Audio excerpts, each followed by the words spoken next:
knowing what to do with his big, pink, soft, sea-line hands, while the lady of the house looked for her most resistant chair and begged him, frightened to death, "Sit here, Esteban, please. Sit here." He, leaning against the wall, he smiled. "Don't bother, ma'am. I'm fine where I am." His heels raw and his back roasted from having done this so many times, every time he paid a visit. "Don't bother, ma'am. I'm fine where I am." Just to avoid the embarrassment of breaking another chair, and never knowing perhaps that the ones who said, "Don't go, Esteban, at least wait till the coffee's ready," were the ones who later would whisper, "The big boob finally left. How nice. The handsome fool has gone." That was what the women were thinking beside the body a little before dawn.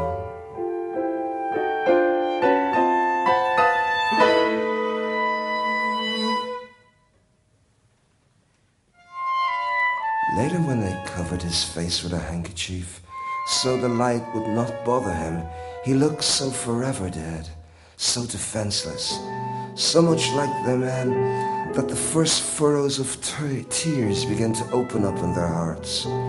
It was the younger ones who began weeping.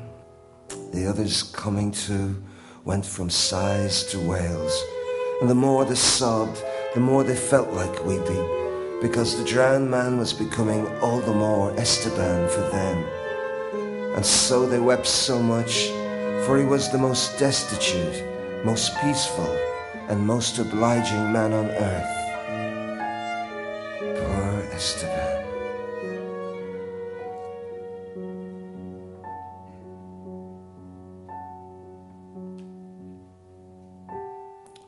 So when the men returned with the news that the drowned man was not from the neighboring villages either, the women felt an opening of jubilation in amidst all the tears. "Praise the Lord," they sighed. "He's ours."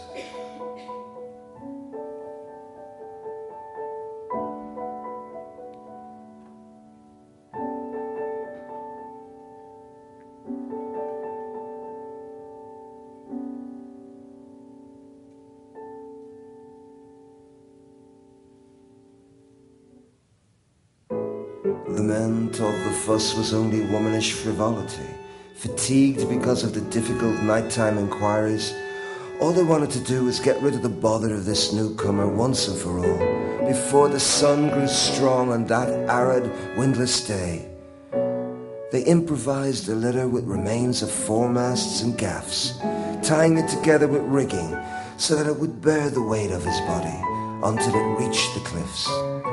They wanted to tie an anchor from a cargo ship to him so that he would sink easily into the deepest waves. Where fish are blind, divers die of nostalgia, and bad currents would not bring him back to shore, as had happened with many other bodies.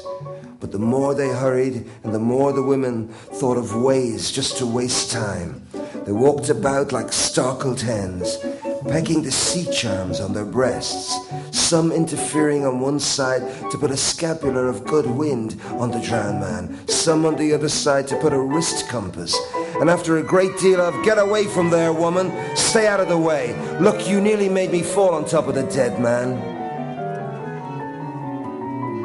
the men began to feel mistrust in their livers and started grumbling about why so many men altered decorations for a stranger, because no matter how many nails, holy water jars he had on him, the sharks would still chew him all the same. But the women kept piling on junk relics, running back and forth, stumbling, while they released in sighs what they did not in tears. The men finally exploded. Since when was there so much fuss over a drifting corpse, a drowned nobody, a piece of cold Wednesday meat?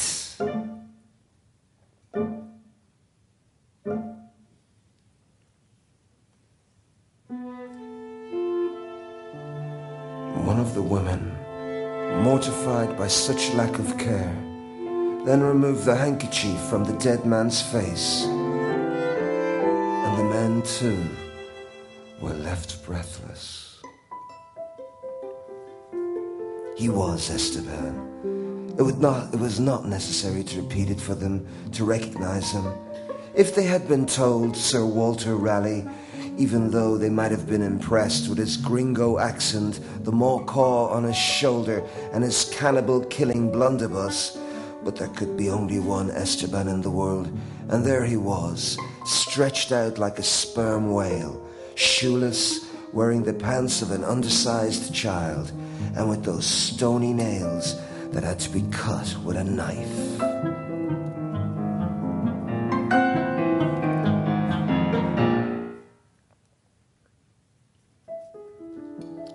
They only had to take the handkerchief off his face to see that he was ashamed.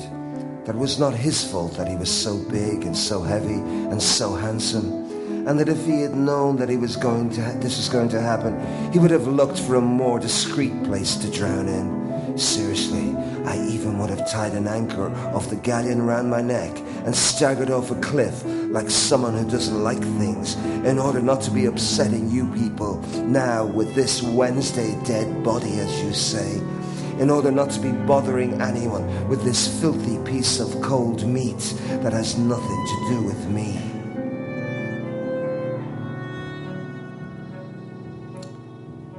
There was so much truth in his manner that even the most mistrustful men, the ones who felt the bitterness of endless nights at seafaring, and that their women would tire of them dreaming about other men, even they and others who were harder still shuddered to the marrow of their bones at Esteban's sincerity.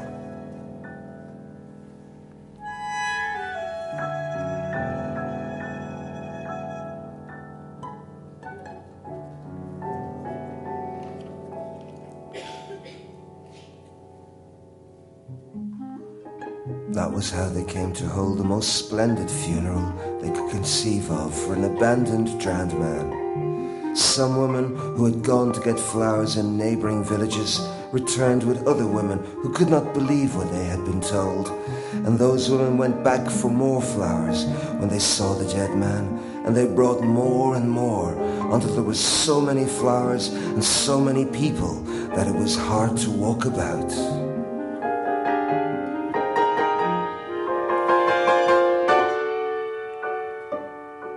At the final moment, it pained them to return him to the waters as an orphan, and they chose a father and a mother from among the best people, and aunts and uncles and cousins, so that through him all inhabitants of the village became kinsmen. Some sailors who heard the weeping from a distance went off course, and some people heard of one who had himself tied to a mainmast, remembering ancient fables about sirens.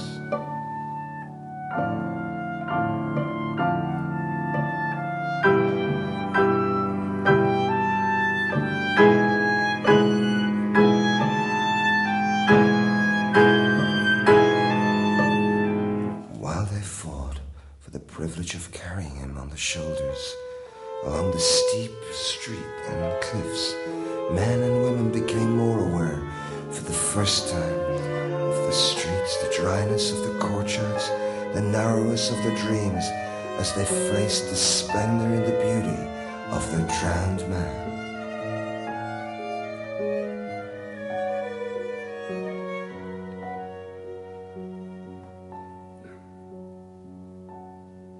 They let him go without an anchor, so that he could come back if he wished, and whenever he wished. And they all held their breath for the fraction of centuries the body took to fall into the abyss.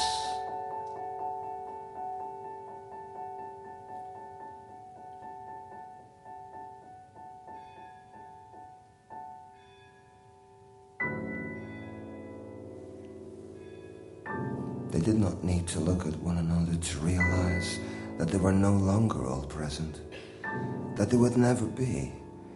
But they also knew that everything would be different from then on, that their houses would have wider doors, higher ceilings, stronger floors, so that Esteban's memory could go everywhere without bumping into beams, and so that no one in the future would dare whisper, "The big boob finally died.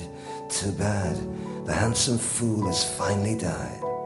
Because they were going to paint their houses gay colours to make Esteban's memory eternal, and they were going to break their backs digging for springs among the stones and planting flowers on the cliffs, so in future years, at the dawn, passengers on great liners would awaken, suffocated by the smell of gardens on the high sea, and the captain would have to come down from the bridge in his dress uniform, with his astrolabe, his polar star, and his row of war medals, and pointing to the promontory of roses on the horizon, he would say in 14 languages, "Look there, where the wind is so peaceful now that it's gone to sleep beneath the beds.